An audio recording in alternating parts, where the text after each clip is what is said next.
할렐루야, 반갑습니다. 오늘 또 거룩한 주일 맞이해서 또 얼굴을 또 마주대하지 못하지만 또 영상으로나마 이렇게 만날 수 있어서 너무 감사합니다. 저는 여러분을 뵐 수 없지만 여러분들은 저를 만날 수 있어서 좋지요.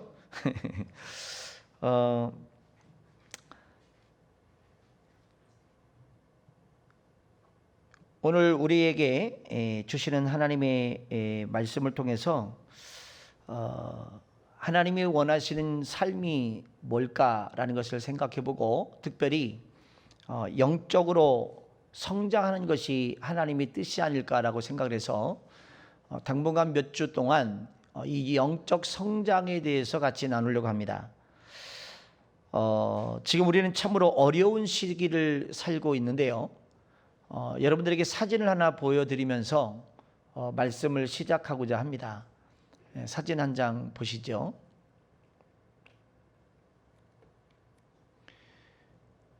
자, 이 사진을 잘 보시면 여러분 무엇을 느끼십니까? 잠시만 주시해 보십시오. 이 사진을 주시해 보시면 여러분은 무엇을 느끼시는지 알고 싶습니다.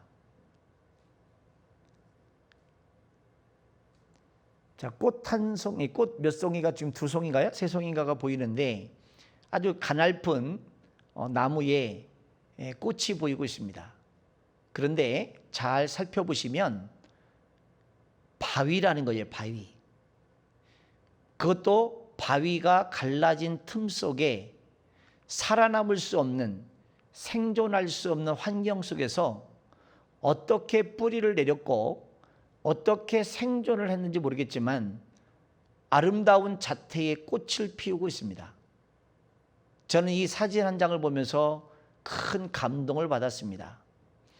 이 꽃이 높은 산 꼭대기에 바위만 있고 한 줌이 없는 식물이 살 수 없는 환경이 아닌 이 바위 틈 바구니에서 꽃을 피우고 있는 이 식물을 보면 좀 많은 것을 생각하게 되더라고요. 이 식물이 살고 꽃을 피우기까지 얼마나 힘들었을까. 분명히 이 나무는 뿌리를 내리려면 흙이 필요하고 또 적당한 수분이 필요할 텐데 이게 어떻게 가능했을까? 사진을 다시 한번 보시면서 좀 크게 보여주세요. 자, 대단한 생명력 아닙니까? 여러분, 이 꽃처럼 저와 여러분들도 할 수 있습니다. 이 어려운 시기를 당당하게 싸워서 이길 수 있습니다. 조금만 더 참고 인내하십시오. 할렐루야. 주님이 함께 하십니다. 주님이 도우십니다.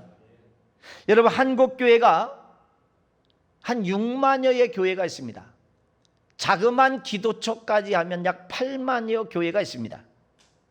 근데 한국에 있는 8만 교회 중에 지금 정부가 시행하고 있는 코로나 대처에 협조를 잘하고 있는 교회는 통계가 나왔는데 99.6%랍니다. 99.6%. 아주 좀 이상한 교회와 이단들을 제외한 모든 교회 99.6%가 정부의 협조를 잘하고 있다는 것입니다. 사회적 거리와 마스크를 착용하고 방역 수칙을 잘 지키고 있습니다. 그런데 몇몇 교회를 지칭해서 한국교회 전체가 문제 있는 것처럼 취급하는 것은 옳지 않습니다. 99.6%는 100%와 같은 거예요. 여러분, 반올림을 해도 100%예요. 0.4%, 그거는 좀 이상한 교회들만 지금 그렇게 하는 것이지 100%의 교회가 정부의 시책에 잘 협조하고 있습니다. 그런데 정부가 교회를 부당하게 취급하는 것을 여러분, 저는 이해가 잘 안 됩니다. 불교와 천주교에서 확진자가 나왔는데 유독 교회만 비대면 예배를 드리라고 하는 것은 분명히 이것은 저는 종교 탄압이라고 생각합니다. 이것은 옳지 않습니다. 여러분, 어쨌든 이런 어려운 환경 가운데 있을수록 더 깨어 기도하고 분별력 있게 나아가야 될 줄로 믿습니다. 모든 사람들은요, 성장에 대한 욕구가 있습니다. 그러나 그것은 영적 부분에서도 마찬가지죠. 우리가 예수님을 믿고 크리스찬이 된 이후로 우리는 어떻게 하면 영적으로 성장할 수 있을까를 생각합니다. 그리고 영적 성장이 도움될 수 있는 많은 것들을 우리는 찾아 행하기도 합니다. 사람이 어느 순간에 있느냐에 따라서 성장하는 것으로 보이기도 하고 노화되는 것으로 보이기도 합니다. 실은 이 둘은 언제나 함께 진행되고 있다는 거예요. 성장과 함께 노화가 되고 있다는 것입니다.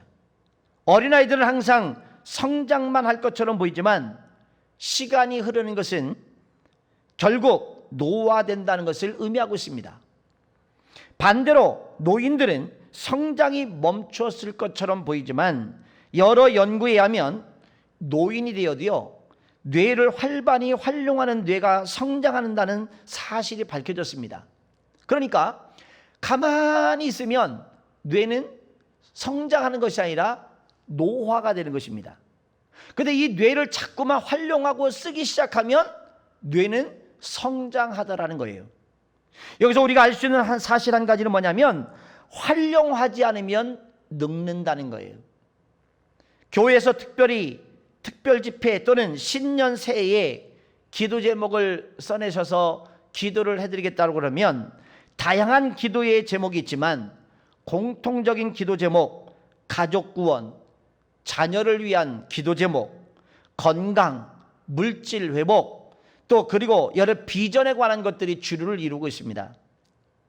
영적으로 성장하기를 원한다는 기도, 여러분 또 가끔 그 기도 제목을 보게 됩니다. 그래서 주님의 얼굴을 구하고 주님과 더 친밀해지고 그리스도의 거룩한 신부가 되기를 원한다는 기도 제목, 이런 기도 제목을 볼 때마다 목사인 저는 참 뿌듯한 마음이 들 때가 있어요. 아, 영적으로 성장하려고 몸부림을 치고 있구나, 영적으로 성장을 그렇게 갈망하고 있구나 했을 때 목사의 마음이 흐뭇합니다. 하나님 마음을 얼마나 더 기쁘실까라고 생각을 해봅니다. 정말로 이 기도 제목처럼 여러분 한 분 한 분 모두가 하나님과 더욱더 친밀해지시고 영적으로 성장하고 성숙해지시기를 축복합니다. 그리스도의 정결한 신부가 되어지기까지 여러분들이 아름다운 성장을 계속 되어져 가기를 축복합니다. 그러면 이 영적 성장을 위해서는 어떻게 되는가? 첫 번째, 주님과의 관계의 통로가 열려 있어야 됩니다. 이 통로가 잘 이 관계가 되어 있어야 된다는 것입니다. 그런데 어떤 사역자로부터 기도받는 것으로 그쳐서는 안 됩니다. 누군가가 능력 있는 사람이 기도해줬기 때문에 그것이 그대로 다 이루어지는 것은 아니기 때문입니다. 영적으로 성장을 위해서는 여러분이 관심 갖고 해야 할 일들이 있습니다. 여러분이 영적으로 성장하기 위해서는 그것을 위해서 여러분 스스로 그것을 해야 한다는 겁니다. 자, 예를 들어서 어떤 사역자에게 기도를 받았다고 생각해 봅시다. 기도를 받은 후 시간이 지나면서 기도한 대로 이루어지지 않는 것은 여러분 사람들이 굉장히 실망하게 만드는 조건입니다. 기도를 그렇게 받았는데 또는 예언 사역을 받았는데 왜 나에게 이런 것들이 완전한 응답이 이루어지지 않지? 라고 해서 실망을 하게 되죠. 그래서 하나님을 원망을 하고 기도를 해준 사역자에게도 불신의 마음을 갖는 경우가 많이 있는 것을 보게 됩니다. 자, 예를 들어보자고요. 여러분들이 어떤 사역자에게 특별한 기도를 받았다고 생각해 보시자고요. 여러분은 이렇게 될 것이고 여러분에게 이러이러한 일들이 앞으로 일어날 수 있을 것입니다 라고 했습니다. 그런데 그 기도한 대로 되지 않았다고 한다면 물론 그것이 하나님께로부터 온 것이냐 하는 부분에 대해서는 이제 정확하게 점검이 필요하겠습니다만, 그러나 많은 경우에 그 기도가 내용이 성취되지 않는 이유는 뭐냐면, 좀 정확하게 표현하자면 그 기도 내용이 성취가 좀 늦어지는 이유가 뭐냐가 나냐면, 이 기도를 받은 사람이 이 기도가 이루어지기 위해서 그 어떤 행동도 하지 않고 있다는 거예요. 하나님은 우리에게 어떤 새로운 사실을 알려주시고 앞으로 되어질 것들에 대해서 말씀해 줄 수 있지만, 그 예언을, 그 축복의 메시지가 성취되게 하는 것은 사람이에요. 무슨 말이냐? 예언을 받고 기도를 받은 것만 가지고 나무 밑에서 감 떨어지기를 기다리는 것처럼 해서는 안 된다는 것입니다. 여러분들이 기도를 받았다면 믿음의 행보가 필요하다는 것입니다. 그리할 때 빠른 시간 안에 그 기도의 내용이 성취가 될 수 있다는 거예요. 자, 이같이 영적 성장을 위해서도요, 여러분이 적극적으로 뭔가 행동할 것들이 있어요. 그저 기도만 해서는 안 됩니다. 기도와 더불어 해야 할 일들이 있다는 것입니다. 저희 교회가 새 성전을 이제 준비해서 이사를 하게 됐지 않습니까? 그래서 우리가 기존 쓰던 인터넷을 이전 신청을 했습니다. 이런 주소에 저희들이 이사를 하겠습니다. 8월 며칠 날 이사를 하겠습니다. 이렇게 이제 이전 신청을 했습니다. 전화 신청을 마치고 설치하기로 한 날 설치 기사님이 교회에 오셔서 여기 신축 건물이라 새로 선을 이것을 다시 들여와야 되기 때문에 인터넷을 다시 개통하려면 2주의 시간이 필요하다는 거예요. 그러면 이 2주의 시간을 기다리면 업무가 정지되지 않겠습니까? 그래서 통신사를 바꿀 수밖에 없었습니다. 우리 교회가 H사의 것을 썼어요. 한 20년을 썼습니다. 그런데 너무 원론적인 말만 하고 있고 이 급박한 상황의 문제를 해결해 주려고 하질 않는 거예요. 그래서 K사에 전화를 했습니다. 전화를 해서 그 기사가 바로 방문을 했는데 그날 바로 개통이 된 거예요. 기가 막히지 않습니까? 유튜브에 동영상을 업로드해야 되고 현장 예배를 전송해서 비대면 예배 가운데 영상을 보면서 예배할 수 있도록 도와드리려면 인터넷 속도가 작업 효율을 결정짓게 만드는데, 따라서 인터넷 속도가 느리면 많은 불편함이 적지 않습니다. K사에 1기가의 속도를 요청을 했습니다. 그래서 영상이 끊임없이 바로 전송이 되고 가정에서 편하게 영상을 편안하게 볼 수 있도록 이렇게 준비가 되어진 것이죠. 여러분, 이것을 우리가 잘 생각해 보자고요. 만약에 여기에 그 K사를 통해서 이 1기가가 아니라 만약에 100기가를 가지고 만약에 영상을 송출하고 있다면 이 화면이 자꾸 끊겨질 겁니다. 그래서 정확하게 예배가 전송이 안 되고 예배드리는데 굉장한 어려움이 있을 것입니다. 많은 분들이 자신의 영적 성장이 느린 것을 답답해하고 있죠. 마음은 좀 더 빨리 성장하고 성숙하고 싶은데, 그래서 주님의 음성을 듣기도 하고 주님과 깊은 교제를 하기도 하고 남들만큼 성큼성큼 우리가 성장하기를 원하는데 자신은 그렇지 않음을 인해서 실망하고 힘들어할 때가 있습니다. 어떤 때는 모든 것이 막힌 것 같은 답답함을 느낍니다.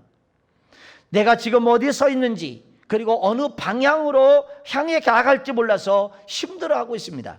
그래서 그럴 때 하나님의 뜻을 구하기 위해 기도하는 사역자의 도움을 받기도 하죠.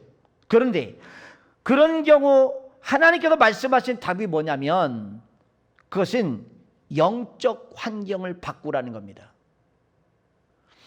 특히 하나님과 연결되어 있는 영적 환경을 바꿔라. 많은 분들이 느리고 자주 끊기는 통로를 통해서 주님과 만남을 시도하곤 합니다. 그래서 어떨 때는 주님을 느끼기도 하지만 어떤 때는 깊이 느껴요. 깊이 경험해요. 또한 어떤 때는 자주 끊겨져서 주님이 안 느껴지고 주님이 멀게만 계신 것 같고 때로는 주님이 나를 떠나신 것 같은 그런 답답함을 느끼지 않습니까? 애쓰고 노력하고 그럼에도 불구하고 주님을 만난다는 것이 그렇게 어렵습니다. 힘들고 고통스럽습니다. 그러나 통신사를 바꾸듯 주님과의 만남의 통로를 바꾸면 보다 쉽고 빠르게 주님과의 관계의 통로가 열려질 수 있다는 겁니다. 영적 성장은요, 관계 문제입니다. 관계 문제. 특히 여러분과 주님과의 관계 문제입니다. 우리 스스로 애쓰고 노력한다고 무엇이 바뀌어지고 되는 것이 아닙니다. 가장 쉽고도 빠른 길은 주님과 바른 관계를 맺는 것입니다. 보다 친밀한 관계를 맺는 것입니다. 그러므로 내가 얼마나 주님과 친밀한 관계를 갖고 있느냐에 따라서 영적 성장의 속도가 비례한다는 거예요. 왜냐하면 이 관계가 영적 인터넷 속도를 결정하기 때문에 그렇습니다. 오늘 본문 말씀에 보면 특별히 요한복음 15장 4절 5절 말씀을 다시 한번 보시면 이렇게 말씀합니다. 내 안에 거하라. 나도 너희 안에 거하리라. 가지가 포도나무에 붙어있지 아니하면 스스로 열매를 맺을 수 없음 같이 너희도 내 안에 있지 아니하면 그러하리라. 나는 포도나무요 너희는 가지라.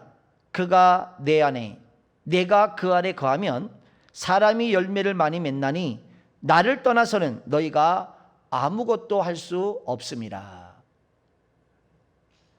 내 안에 거하라 그랬습니다. 그 이유가 무엇입니까? 주님 안에 거하지 않으면 열매를 맺지 못하기 때문입니다. 주님을 떠나서는 아무것도 할 수 없기 때문입니다. 주님 안에 거할 때 열매를 맺을 수 있기 때문입니다. 그러므로 우리가 할 수 있는 유일한 일은 뭐냐면 주님 안에 거하는 거예요. 주님 안에 거하는 것. 이것이 정답입니다. 누구든지 주님 안에 거하기만 한다면, 그래서 주님과 바른 관계가 제대로 맺고만 있다면 그 사람은 아주 쉽고 빠르게 영적으로 성장할 수가 있습니다. 여러분, 통신사만 제대로 선택해도 그 안에 연결된다면 여러분 빠르게 모든 게 속도가 빠르고 정확하게 이루어지지 않습니까? 주님은 좋은 나무입니다. 참 포도나무입니다. 누구든지 참 포도나무인 예수님 안에 거하면 좋은 열매를 맺을 수가 있습니다. 마태복음에서도요, 좋은 나무에 거할 이유를 분명히 우리에게 말씀해 주고 있는데, 마태복음 7장 17절과 18절에 보니까 이와 같이 좋은 나무마다 아름다운 열매를 맺고 못된 나무가 나쁜 열매를 맺나니 좋은 나무가 나쁜 열매를 맺을 수 없고 못된 나무가 아름다운 열매를 맺을 수 없다 그랬습니다. 그러므로 영적 성장의 모든 열쇠는 뭐냐면 주님 안에 거하는 거예요. 주님 안에 거하는 거. 주님과 관계를 잘 맺으시기를 축복합니다. 참 포도나무이신 주님 안에 가지가 되어 거하는 것입니다. 그러면 여러분은 좋은 열매를 맺게 될 것입니다. 그리고 이제 여러분이 영적으로 성장했다는 것의 열매인 증거가 나타나기 시작할 것입니다. 사랑하는 여러분, 참 포도나무가 되시는 주님 안에 온전히 거하실 수 있기를 주님으로 축복합니다. 자, 두 번째는요, 영적 성장을 위한 빠른 길이 뭐냐? 자, 어떻게 하면 주님 안에 거할 수 있을까요? 어떻게 해야 주님과 친밀한 관계를 가질 수 있을까요? 여러 가지 이야기를 할 수 있겠지만 오늘 두 가지를 말씀을 드리겠습니다. 첫 번째, 하나님이 임재하시는 예배를 드리셔야 됩니다. 그냥 예배가 아니라 하나님의 임재 안에서 드리는 예배입니다. 이것은 주님 안에 거할 수 있는 가장 분명하고 가장 확실한 방법인 것입니다. 왜냐하면 진정한 예배 안에는 주님이 임재하시기 때문인 것입니다. 모든 예배에 주님이 임재하시는 것은 아니에요. 어떤 교회, 어떤 예배는 주님이 찾아오시지 않습니다. 주님이 찾아오시고 머무시는 예배는 영과 진리로 드리는 예배여야 됩니다. 요한복음 4장 23절 24절에 보니까 아버지께 참되게 예배하는 자들은 영과 진리로 예배할 때가 오나니 곧 이때라. 아버지께서는 이렇게 자기에게 이렇게 예배하는 자들을 찾으시느니라. 하나님은 영이시니 예배하는 자가 영과 진리로 예배할지니라 그랬습니다. 아버지께 참되게 예배하는 것이 영과 진리로 예배드리는 것이라고 했는데, 헬라에서 보면요, 여기 보면 n이란 단어가 전치사가 있어요. n. 영어로 표현하면 in spirit and truth. 그러니까 영과 진리 안에서 예배를 드려라 하는 거예요. 영과 진리 안에서 예배예요. 그런데 대부분의 학자들은 뭐냐면 영을 가리켜서 뭐라고 표현하면 성령이라고 말씀하세요. 성령. 그래서 영어 성경에서 보면 스피릿이라고 하는 이 단어를 이제 대문자가 아닌 소문자로 사용하고 있어요. 여러분 영어 성경을 잘 보시면 그렇게 되어 있는 것을 알 수가 있습니다. 그러므로 영과 진리 안에서라는 것의 의미는 곧 예배드리는 당사자의 태도임을 알 수 있는 거예요. 자, 내가 예배를 온전히 드리긴 하지만 내가 주님과 친밀한 관계를 맺지 못하고 주님 안에 거하지 못하는 예배가 진행되는 것은 하나님의 문제가 아니라 나의 문제라는 거예요. 내가 어떠한 태도로 하나님 앞에 예배를 드리냐는 것이죠. 어떤 마음의 자세로 하나님 앞에 예배를 드리냐는 것이죠. 다시 말해서 우리가 드린 예배가 우리의 영으로 드린 예배가 되어야 한다는 것입니다. 진정으로 드린 예배가 되어야 됩니다. 많은 사람들이 예배를 드리고 있지만 영으로 드리는 예배는 흔하지 않습니다. 너무나 많은 예배가 육체적인 예배이고 육적인 예배이고 조금 더 나은 예배가 혼적인 예배이고, 아닙니다. 예배는 우리의 영으로 드려야 됩니다. 영과 진리라 그랬어요. 영과 진리. 영으로 곧 이 영 안에서 예배를 드린다는 의미예요. 영 안에서. in spirit. 예배를 드릴 때 내 영이 예배를 드리는 것을 의미하는 거예요. 내 영이 작동해서 예배를 드린다는 거예요. 예배는 깊어질수록 육의 단계에서 혼의 단계로, 그리고 영의 단계로 나아가는 것입니다. 여러분, 영의 예배는요, 내 마음이 반응하는 것을 넘어서 내 영이 반응하는 거예요. 내 영이 반응해. 때로 우리는 우리 마음이 아닌 마음 안에 있는 또 다른 것이 반응하는 것을 느낍니다. 내가 울고 싶어서 우는 것이 아닙니다. 내가 웃고 싶어서 웃는 것이 아닙니다. 내 안에 있는 영이 반응하는 거예요. 내 영이 주님을 찬양하고 내 영이 주님을 경배하게 되는 것입니다. 이것은 영의 기능이 회복된 사람은 분명히 느끼는 것입니다. 마음과는 다른 거예요. 그래서 마음 먹기 달렸다라고 생각하는데 아니에요, 여러분. 내가 열심히 마음을 바르게 먹지만 내가 마음 먹은 대로 되지 않은 데가 너무나 많잖아요. 왜 그럴까요? 마음 먹기대로 되는 게 아닙니다. 내가 마음을 그렇게 먹었다 할지라도 내 안에 영이 작동하지 아니하면 그게 따라가 주지를 못해요. 영이 역사해야 돼요. 영이 역사해야 돼요. 영이 움직이기 시작하고 영이 반응하기 시작하고 그 영이 하나님을 예비해야 돼요. 영은 지식의 단계를 거치지 않습니다. 만약에 지식의 단계를 영이 거쳐서 뭔가 반응한다면 여러분 상당한 많은 문제가 발생할 거예요. 자, 그러면 학적으로 배운 사람은 지식이 많기 때문에 더 예배를 잘 드릴까요? 그러면 신학자들은 최고 예배를 드릴까요? 배우지 못한 저기 가난한 그 시골에서 배우지도 못했던 그 할머니들은 여러분 그러면 예배를 못 드릴까요? 그렇지 않아요. 왜요? 배움과 문제가 있지 않고요. 내가 얼마나 지식을 많이 습득했냐가 문제가 있지 않냐고, 내 영은요 하나님과 바로 직결됩니다. 하나님께 바로 연결되는 거예요. 하나님께 바로 반응할 수 있어요. 이게 영이에요. 신학적인 것에서 좀 부족해도 괜찮아요. 성경적으로 좀 많은 것을 배우지 못해도 괜찮아요. 성경 공부 많이 했기 때문에 예배가 영적인 예배가 되는 게 아니에요. 물론 우리가 뭔가 지식적으로다가 알고 내 마음가짐도 잘 준비하고 내 영으로 잘 준비해서 예배드릴 필요가 분명히 있는 거 맞아요. 성경을 배워야 돼요. 하지만 그러지 않아도 내가 이 시간 드리는 이 예배는 내 영이 반응하고 있다면 지금 나는 하나님과 연결되어 있는 거예요. 아멘이십니까?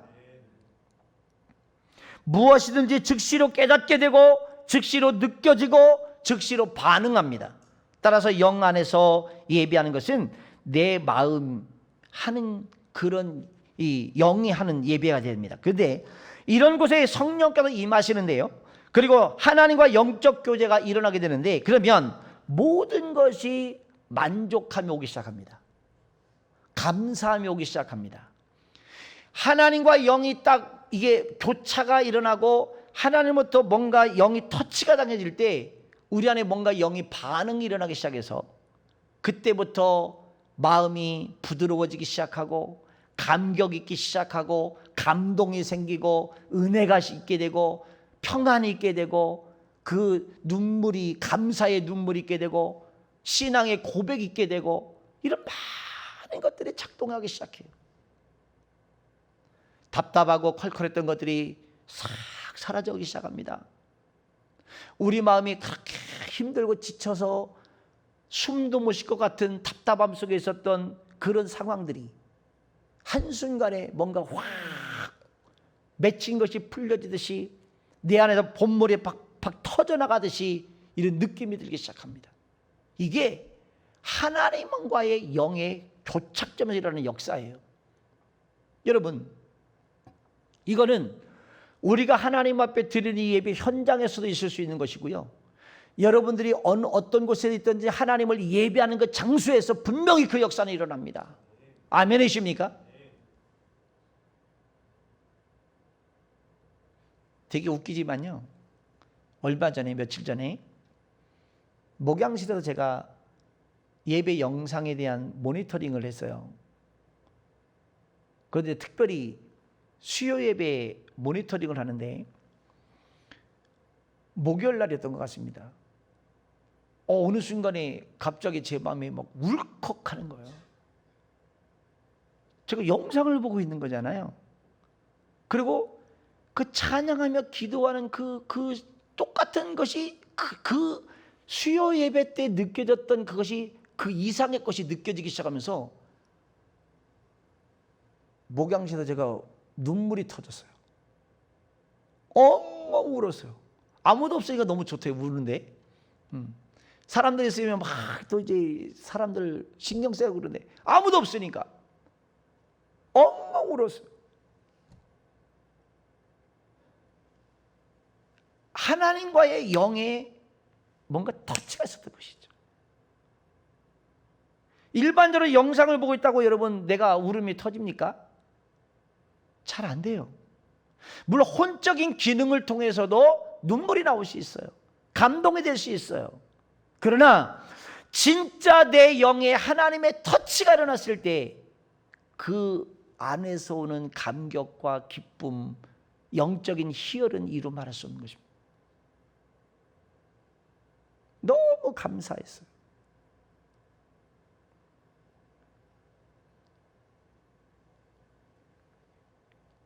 진정한 예배는 영적 조통이 있는 것입니다. 결국 이것은 관계를 의미하는 것입니다. 하나님이 원하시는 예배는 하나님과 영적인 관계 안에서 예배드리는 것입니다. 두 번째는요, 하나님의 계명을 지키는 것입니다. 자, 요한복음 15장 10절 말씀을 보시면 내가 아버지의 계명을 지켜 그의 사랑 안에 거하는 것 같이 너희도 내 계명을 지키면 내 사랑 안에 거하리라 그랬습니다. 물론 우리 모두는 하나님 말씀을 지키는 것은 당연히 생각하지 않습니까? 우리 크리스찬이니까. 그러나 여기서 계명은 단지 율법을 말하는 것이 아닙니다. 율법을 지키라는 것이 아닙니다. 자, 12절 말씀을 다시 한번 보시면 요한복음 15장 12절에 보면 내 계명은 곧 내가 너희를 사랑한 것 같이 너희도 서로 사랑하라는 것이 이것이니라 그랬습니다. 주님의 계명은 뭐라고요? 사랑하라, 사랑하라. 여러분, 지난주에 오전 예배 때 제가 그 말씀을 드렸죠. 우리가 천국에 갔을 때 주님 우리에게 질문하시는 것은 너 세상에서 무엇하다 왔니? 사랑하며 섬기다 왔습니다. 그런 사람들이 천국에 들어가더라. 주님이 우리에게 듣고 싶어 하시는 말씀은 내가 열심히 이런 일도 했고 저런 일도 했습니다가 아니에요. 내가 이런 위대한 일을 하다 왔습니다라고 하는 그런 말이 아닙니다. 뭐 하다 오라고요? 사랑하다 와라. 사랑. 봉사도 섬김도 헌신도 선교도 전도도 전부 다 기초가 뭐예요? 사랑이에요. 사랑. 사랑. 그래서 사랑으로 하지 않는 그 모든 것들은 다 불법일 수 있어요. 하나님이 기뻐하는 내용들일 수 있어요. 그래서 주님의 계명은 뭐냐면 서로 사랑하라예요. 가깝게는 우리 셀 안에서, 기관 안에서 서로 뜨겁게 사랑하십시오. 그리고 교회 전체의 모든 공동체의 가족들과 함께 열심히 사랑하십시오. 세상 속에 나가서는 이웃들과 열심히 사랑하십시오. 이게 사랑, 주님이 주신 계명이에요. 가장 큰 계명이 사랑하라예요. 사랑하라. 마태복음 22장에도 보면 주님은 어느 계명이 가장 큰 것인가를 물을 때 율법사의 시험에 대해서 이렇게 말합니다. 마태복음 22장 35절로 40절 말씀 읽어드리면 그 중에 한 율법사가 예수님을 시험하여 묻되 선생님, 율법 중에서 어느 계명이 크니까?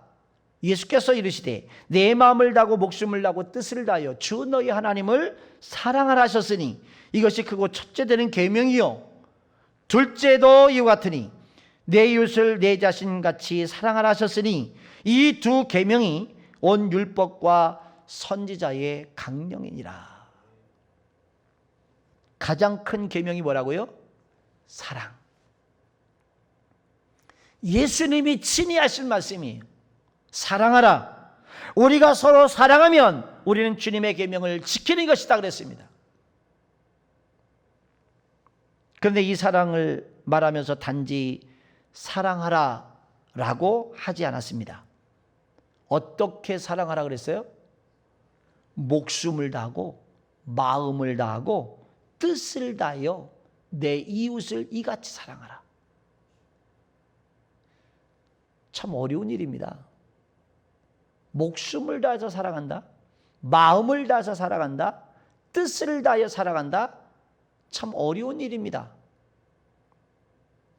누구나 다 할 수 있는 일이고 자연스럽게 할 수 있는 일이라면 주님이 굳이 이 말씀을 우리에게 계명으로 주고 가시지 않았을 거예요. 일반적인 사람들이 잘 할 수 없기 때문에, 이것이 잘 안 되기 때문에 이것을 하라고 교육하고 부탁하고 우리에게 권고해 주시는 것입니다.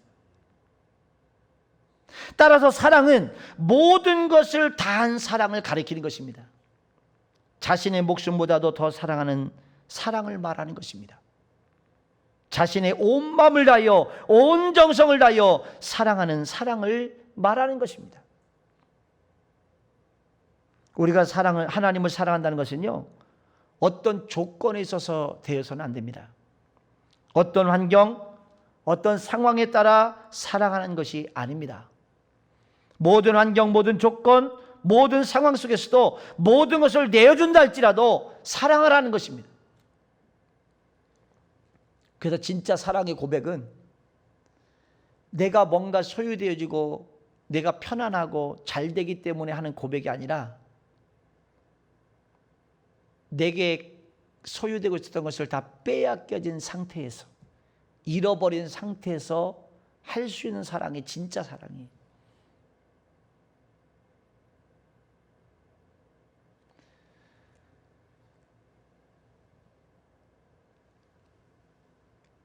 부부가 함께 만나서 결혼을 해서 부부로서 살아가면서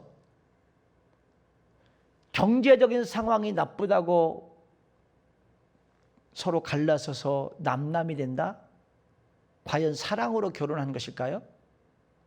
아니요. 조건으로 결혼한 것이죠. 조건. 여러분, 사랑은 환경과 조건을 뛰어넘는 것입니다.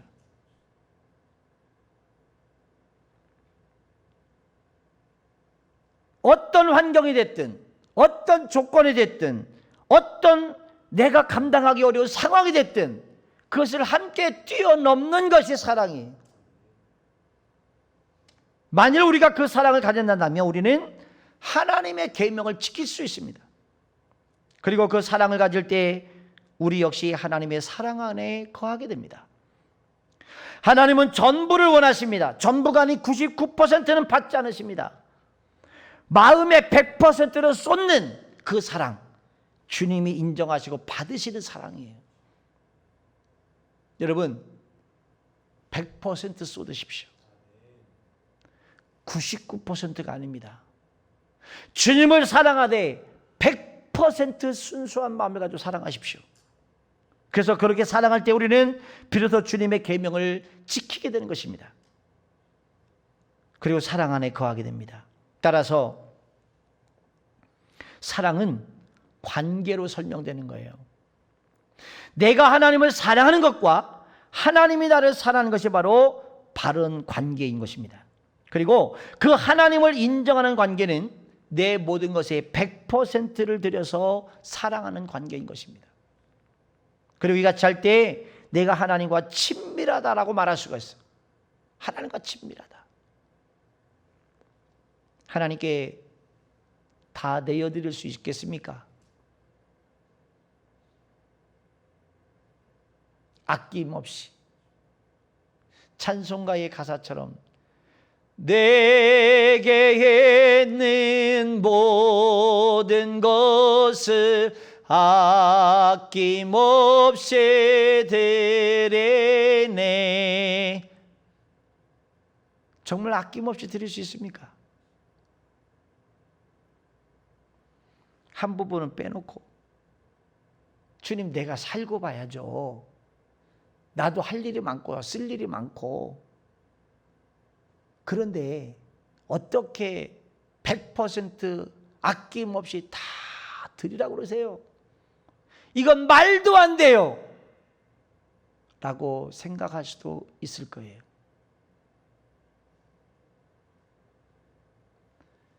여러분, 100%를 내어드리는 그 순수한 우리 마음이 있었으면 좋겠어요. 그 주님과의 관계가 정말 더 친밀도가 있었으면 좋겠어요. 사랑하는 사람을 위해서는 모든 걸 다 내어주려고 그러잖아요. 주님을 정말 사랑한다면 조건을 달지 말아야 되잖아요. 우리가 때로는 헌금을 할 때도요, 조건부 헌금일 때가 많을 때가 있어요. 내가 이마만큼 하나님 앞에 드리면 하나님이 이마만큼으로 돌려주시겠지라고 라는 계산이 깔려 있을 때가 많다는 거죠. 순수하지 못하다는 겁니다. 하나님이 받으시고 주시느냐 안 주시느냐는 하나님이 하시는 거예요. 그 결정을 내가 하지 말라는 거예요. 내가 이마만큼을 드렸으니까 하나님이 이마만큼을 주시겠지라고 계산하지 말라는 거예요.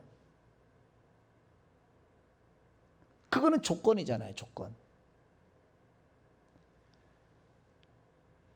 우리는 하나님은 사랑의 하나님이라는 것을 알고 있어요. 그렇죠? 모든 걸 다 주시는 하나님이라는 것을 알고 있어요. 그렇게 고백하고 있어요. 그런데 그 고백을 하면서도 불구하고 하나님에 대한 믿음이 없을 때가 있는 것 같아요. 그래서 때로는 내 시간대에 내가 계산한 그 상황 가운데서 뭔가 이루어지지 않으면 하나님에 대한 원망과 불평이 쏟아져 나오기 시작합니다. 정말 하나님이 날 사랑하는지에 대한 불신의 마음이 생기기 시작합니다. 하나님이 살아계시단다면, 하나님 나를 사랑하신다면 어떻게 나에게 이렇게 하실 수 있지? 라고 반응을 합니다. 여러분보다 하나님은 더 정확한 시간대를 알고 계시고 모든 것을 다 내어주기를 원하시는 분이 하나님이세요. 여러분, 독생자를 나를 위해서 내어주셨다면 다 주신 겁니다. 다 주신 거예요. 아멘이 안 되십니까? 다 주신 거예요. 그럼 뭐가 더 아깝겠어요? 모든 걸 다 주시는 거예요. 그런데 하나님은 가장 적절한 때를 보시는 것입니다. 가장 우리에게 좋은 때를. 그래서 그것을 줬을 때 우리가 그것 때문에 더 행복해질 수 있도록, 우리 영이 하나님 앞에 보존될 수 있도록 때와 시간에 따라서 하나님 주시는 것입니다. 때로는 덜 주시지도 않고 더 주시지도 아니하시고. 왜요? 그것 때문에, 하나님이 주신 내용물 때문에 하나님을 잃어버린다면 그거는 축복이 아니기 때문에. 사랑하는 여러분, 하나님과의 사랑의 진실한 관계를 잘 하십시오. 그러면 하나님은 여러분들에게 풍성한 것을 주실 것입니다. 영적 성장을 원하십니까? 그러면 이제는 행하십시오. 그리고 그 영적 성장을 이루어서 하나님을 더 기쁘게 해드리십시오. 갈망하는 것만큼 이상의 것으로 하나님이 여러분들에게 채워주시고 공급해 주시는 그 은혜와 역사가 있기를 축복합니다. 기도하겠습니다. 하나님 감사합니다. 우리는 갈급합니다. 우리는 원합니다. 영적 성장을 그토록이나 우리는 또한 갈망합니다. 하나님, 우리 안에 영적인 배고픔이 있습니다. 영적인 갈급함이 있습니다. 하나님이 주시는 그 풍성한 은혜의 세계로 더 나아가기를 원합니다. 주님이 주시는 그 아름다운 축복의 역사를 이루어갈 수 있는 우리 모두가 되도록 하나님 앞에 잘 행하게 해주시고, 주님이 원하시는 그 영적 성장의 단계까지 도달하여 하나님을 기쁘시게 하는 하나님의 자녀들 되도록 축복하여 주옵소서. 예수님의 이름으로 기도하옵나이다. 아멘.